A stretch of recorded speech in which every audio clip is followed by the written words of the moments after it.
கிட்ட கொடுத்தீங்கன்னா ப்ராடக்டாக கொடுத்துருவாங்க.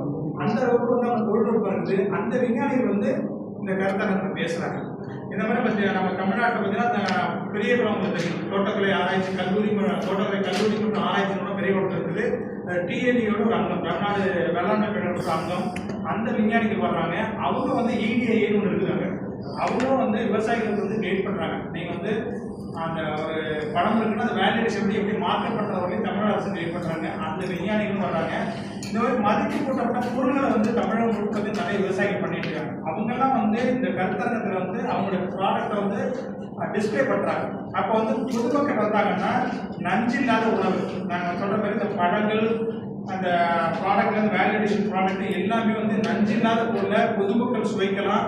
அந்த விவசாயிகள் நேரடி தொடர்பு ஏற்படுத்திக்கலாம், தொடர்ந்து வாங்கிக்கலாம். அதுக்கான வாய்ப்பு ஏற்படுத்திருக்கோம். இதில் வந்து மிகப்பெரிய கண்காட்சி இருக்குது.